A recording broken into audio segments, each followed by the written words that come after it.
200 রানে ম্যাচ হেরেছে বাংলাদেশ, এটা যেমন সত্যি তেমনি মাত্র মাত্র মাত্র 2 রানে ম্যাচ হেরেছে বাংলাদেশ, এটাও সত্যি। কিভাবে? আফগানিস্তানের 293 রানের জবাবে বাংলাদেশ অল আউট হয়ে গিয়েছে আমরা 93 রানে, অর্থাৎ দল হিসাবে আফগানিস্তানের কাছে আমরা হেরেছি 200 রানে। স্কোর কার্ডে সেইটাই লেখা রয়েছে, যেটা লেখা নেই কিংবা লেখা আছে একটু অন্যভাবে, ওই হিসাবে আমরা 2 রানে ম্যাচ হেরেছি। আফগানিস্তানের ইব্রাহিম জাদরান একাই করেছেন 95 রান, আর আমরা পুরো দল মিলিয়ে এক্সট্রা সহ 93 রানে অল আউট, অর্থাৎ ইব্রাহিম জাদরানের কাছে আমরা 2 রানে ম্যাচ হেরেছি। এরকম ব্যঙ্গ বিদ্রুপ সোশ্যাল মিডিয়ায় এখন ভরপুর। বাংলাদেশ টিম এটা ডিজার্ভ করে। আমরা যেই ক্রিকেটটা খেলেছি এইটা তারা ডিজার্ভ করে। জানি না, এই আফগানিস্তানের বিপক্ষে তৃতীয় ওয়ানডের আগের দিন আমাদের লেগ স্পিনার রিশাদ হোসেন মিডিয়ার মুখোমুখি হয়ে বললেন যে যেই দিন আমাদের ব্যাটিং বোলিং ফিল্ডিং সব একসঙ্গে ক্লিক করবে সেই দিন আমাদের সামনে ভারত, অস্ট্রেলিয়া, ইংল্যান্ড কেউ দাঁড়াতেই পারবে না।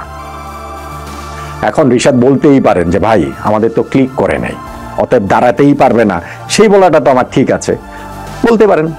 আমার ওইটার কাউন্টারও আমি বলতে পারি যে ওই ভারত, অস্ট্রেলিয়া, ইংল্যান্ডের বিপক্ষে যেদিন আপনাদের ব্যাটিং বোলিং ফিল্ডিং ক্লিক করবে ওই দলগুলো দাঁড়াতেই পারবে না। ওই দলগুলোরও যদি ব্যাটিং বোলিং ফিল্ডিং সব ক্লিক করে তাহলে ঘটনাটা কি ঘটবে, এটা তো মাথায় রাখা উচিত।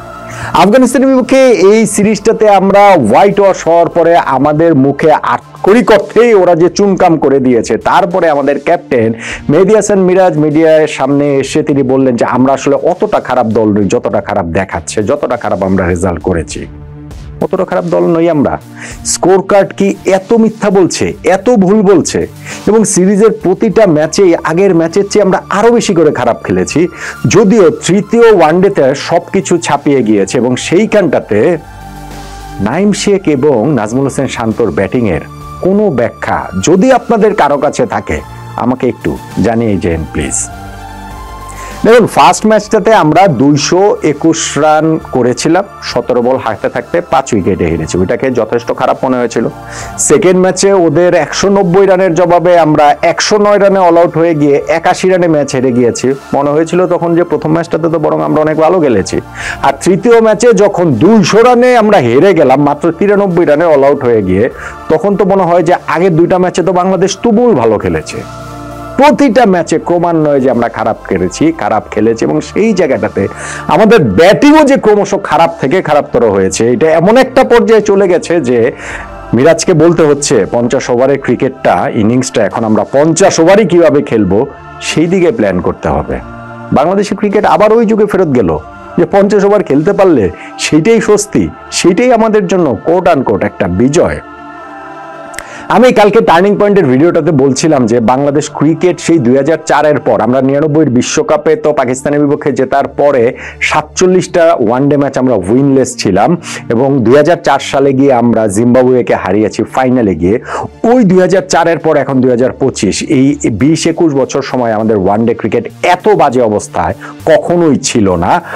একজন আমি দেখছিলাম আমার ওই ভিডিও নিচে কমেন্টস করছেন যে ভাই আপনি 2011 বিশ্বকাপের 58 আর 78 রানে অল আউট হওয়ার কথা ভুলে গেলেন। না, আমি ভুলে যাইনি, কিন্তু ওই 58-78-এ অল আউট হলেও তো আমরা ওই ওয়ার্ল্ড কাপে 3টা ম্যাচ জিতেছিলাম। ওই ওয়ার্ল্ড কাপে আমরা ইংল্যান্ডের মতো বড় দলের বিপক্ষে ম্যাচ জিতেছিলাম। আপনি আমাকে বলেন তো যে এখন বাংলাদেশের ওয়ানডে টিমের যে অবস্থা, কোন রকম কোনো বিশ্বাস কি পান যে এই বাংলাদেশ কোনো ম্যাচ জিতবে? মানে ওই বড় দল ইংল্যান্ডের মতো দল ওগুলা বাদ দেন, কোনো ম্যাচ জিতবে ওই অবস্থাতেই তো ইনফ্যাক্ট আমরা নাই। সর্বশেষ 12টা ওয়ানডের মধ্যে আমরা 11টা ম্যাচে হেরেছি। হ্যাঁ, এইরকম খারাপ রেজাল্টেড ওয়াইজ আমি আবার পরে ঘাটাঘাটি করে দেখলাম একটা সময় আমাদের ছিল 2014 সালে, সেইবার আমরা প্রথম যে আমরা 12টা ম্যাচ ওই বছর খেলেছিলাম, টানা 12টা ম্যাচই আমরা হেরেছিলাম। শ্রীলঙ্কার কাছে সিরিজ হেরেছি, এশিয়া কাপের সব ম্যাচ হেরেছি, ভারতের কাছে সব ম্যাচ হেরেছি, ওয়েস্ট ইন্ডিজের কাছে সব ম্যাচ হেরেছি। তার খেসারত দিয়ে মুশফিকুর রহিমের ক্যাপ্টেন্সি সরিয়ে দেওয়া হলো, মাশরাফি বিন মুর্তজা ক্যাপ্টেন হলো, এবং তার ওই জাদুর স্পর্শে বাংলাদেশ টিমটা মুহূর্তে বদলে গেল। আমরা ওর পরে জিম্বাবুয়ের সঙ্গে ঘরে মাটিতে যে সিরিজটা ছিল আমরা 5-0 ব্যবধানে জিতেছি, এবং মাস দুয়েক পরে যে ওয়ার্ল্ড কাপ খেলতে গিয়েছিলাম অস্ট্রেলিয়ায়, সেইখানে তো আমরা কিভাবে কোয়ার্টার ফাইনাল পর্যন্ত চলে গিয়েছিলাম রূপকথার মতো, সেটা তো নিশ্চয়ই আমাদের মনে রয়েছে। ফলে ওই মাশরাফির ক্যাপ্টেন্সি দেওয়ার আগ পর্যন্ত মুশফিকুর রহিমের ক্যাপ্টেন্সিতে ওই 2014 প্রথম 12টা ওয়ানডের 12টাই আমরা আসলে হেরেছিলাম। ওইটাই একমাত্র বলতে পারেন যে এখনকার এই খারাপ সময়ের সঙ্গে তুলনীয়। আমি যেটা বলছিলাম যে শান্ত এবং নাইম শেখের ব্যাটিংটা, এটার কোনো ব্যাখ্যা আসলে হয় কিনা।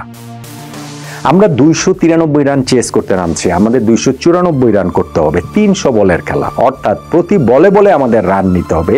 এই সময় আমাদের ওপেনার নাইম শেখ তিনি 24 বলে 7 রানের একটা ইনিংস খেললেন। তার ইনিংসের স্ট্রাইক রেট হচ্ছে গিয়ে মাত্র 29।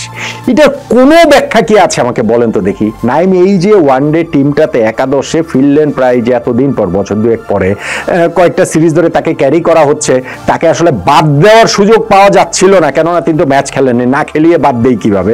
এই ম্যাচ খেলিয়ে বোধহয় তাকে বাদ দেওয়ার একটা ক্ষেত্র প্রস্তুত করা হলো এবং সেইটা তিনি খুব খুব খুব ওইটাকে সাপোর্ট করলেন নিজের ব্যাটিংটা দিয়ে, যে আস্কিং রেট 6, ওপেনার তিনি, প্রথম পাওয়ার প্লে, সুযোগ কাজে লাগানো, এই অবস্থায় 30 স্ট্রাইক রেটে ব্যাটিং করা এক নাইম শেখ ছাড়া আর কারো পক্ষে সম্ভব বলে ভাই আমার কাছে মনে হয় না। আর ওই সময়ের ওই ঘটনাটার কথাটা একটু আলাদা করে মনে করে দেখুন যে নো বল হলো ফ্রি হিট এবং সেই ফ্রি হিটটাতে মোটামুটি তিনি হচ্ছে গিয়ে একটা ground shot, safe shot, mid অনের দিকে শট তিনি খেললেন। এইটা শুধু ওই যে গত টি20, মানে আমরা বিভিন্ন সময় দেখেছি, মাহমুদুল্লাহ রিয়াদেরও আমরা এরকম দেখেছি যে তিনি মোটামুটি ডিফেন্স করছেন, যে এই ফ্রি হিটেও আসলে সেই ডিফেন্সিভ শট খেলছেন। খেলার সেই মেন্টালিটির জায়গাটাতেই নাই। নাইম শেখ খারাপ, তাহলে নাজমুল হোসেন শান্ত। নাজমুল হোসেন শান্ত এই ম্যাচটাতে তিনি করেছেন 3 রান এবং সেই জন্য খেলেছেন 16টা বল। প্রথম 9টা বলে তিনি কোনো রান নিতে পারেননি। নাইম শেখ আউট হওয়ার পরে তিনি ক্রিজে নেমেছেন। নাইমের এরকম ব্যাটিং অ্যাপ্রোচ, আমরা অলরেডি পিছিয়ে পড়ছি, এক্সপিরিয়েন্স ক্যাম্পেনার হিসেবে শান্ত কোথায় এই জায়গাটা থেকে দলকে রিকভার করবেন, কিন্তু মনে হলো যে রিলে রেসের মতো নাইমের কাছ থেকে ব্যাটনটা নাজমুল হোসেন শান্তর কাছে আসলো এবং তিনি প্রথম 9 বলে কোনো রানই নিতে পারলেন না। 16 বলে 3 রান করে তিনি প্লেড অন হয়ে, বোল্ড হয়ে তিনি আউট হয়ে চলে গেলেন। তার ব্যাটিং ইনিংসের স্ট্রাইক রেট হচ্ছে 18। তাহলে নাইমের 29, শান্তর 18। বাংলাদেশের ব্যাটিং এর আর থাকেটা কি বলেন তো, কোন জায়গাটাতে থাকে? আমরা কি সত্যি সত্যি যে সম্মানজনক পরাজয়ের জন্য আমরা খেলেছি প্রথম থেকেই, যে না ওরা 293 করেছে, আমরা যদি 200 রান করতে পারি তাহলেই তো আমাদের পরাজয়ের ব্যবধানটা একটু ভদ্রস্ত দেখায়, কিছু রান টান করলে, কেউ একজন স্কোর করলে হয়তো বা সমালোচনার জায়গাটা কম দেখায়, এইরকম একটা জায়গা থেকে কি আমরা খেলেছি? ভাই রশিদ খানকে আমরা এই পুরো টি20 সিরিজ, সেই যে ধরেন এশিয়া কাপ, টি20 সিরিজ, এই ওয়ানডে সিরিজ আমরা দেখছি রশিদ খানকে কিরকম তাদের সামনে আসলেই আমরা এলোমেলো হয়ে যাচ্ছে এবং সেই এলোমেলো হয়েটা আমরা কন্টিনিউ করলাম। আমাদের এখানে তাওহিদ হৃদয় তিনিও গুগলি বুঝতে পারেন না, আমাদের এখানে সাইফ হাসান যিনি একমাত্র ডাবল ডিজিটে গিয়েছেন, 43 রানের একটা ইনিংস খেলেছেন, তিনিও রশিদ খানের গুগলি বুঝতে পারেন না। আর নুরুল হাসান সোহান ওয়ানডেতে তার এভারেজ ছিল হচ্ছে গিয়ে 82.50। এটা নিয়ে অনেক চর্চা হয়েছে।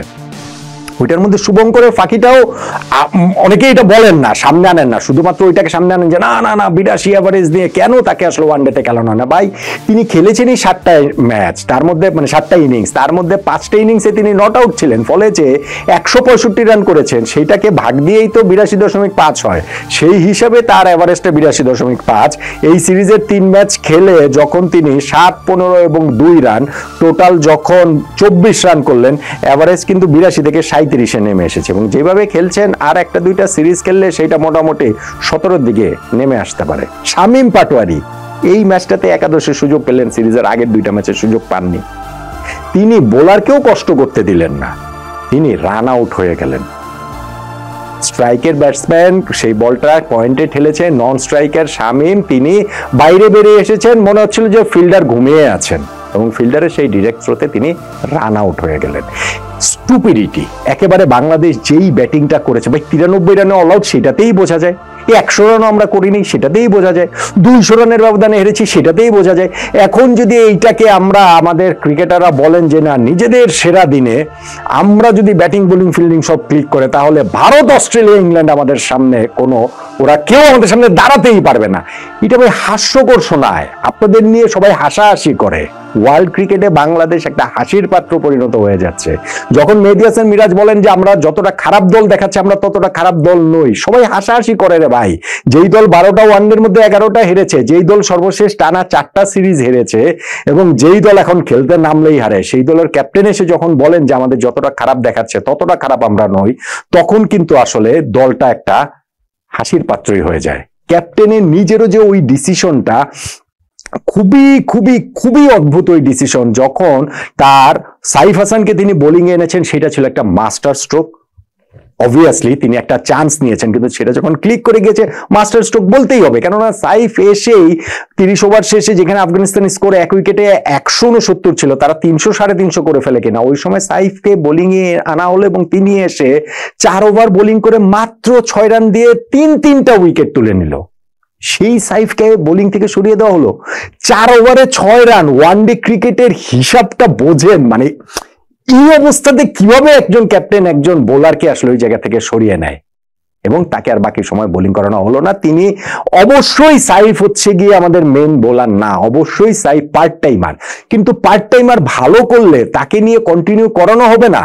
4টা ওভারে যিনি 6টা রান, 24টা বলে যিনি মাত্র 6 রান দিয়ে 3টা উইকেট নিয়েছেন, তাকে কেন কন্টিনিউ করানো হবে না, কোন যুক্তিতে করা হবে না? ফলে ওয়ানডে ক্রিকেটটাই আমরা আসলে যেই ব্যাটিংটাই স্পেশালি করছি সেইখানটাতেই আমরা আসলে হাস্যাস্পদ হয়ে গেছি, এবং সেইখানটাতে যখন মিডিয়ার সামনে এসে ওরকম বড় বড় কথা আমাদের ক্রিকেটাররা বলেন যে আমাদের সব ডিপার্টমেন্ট ক্লিক করলে ভারত, অস্ট্রেলিয়া, ইংল্যান্ডও আমাদের সামনে দাঁড়াতে পারবে না, যখন আমাদের ক্রিকেটাররা বলেন যে যতটা খারাপ দেখাচ্ছে আমাদের দল ততটা খারাপ না, সেইটা আসলে ওয়ার্ল্ড ক্রিকেটে বাংলাদেশকে হাসির পাত্রই করে দেয়। বরং এখন আত্ম উপলব্ধির সময় এসেছে, আমার মনে হয় নিজেদের এটা স্বীকার করে নেওয়ার সময় এসেছে যে আমরা অলমোস্ট গত 20 বছরের মধ্যে সবচেয়ে লোয়েস্ট অবস্থানে ওয়ানডে ক্রিকেটে রয়েছি, এবং সেইটা যদি আমরা উপলব্ধি করতে পারি এখান থেকে ঘুরে দাঁড়ানোর একটা পাথ পাওয়া গেলেও যেতে পারে।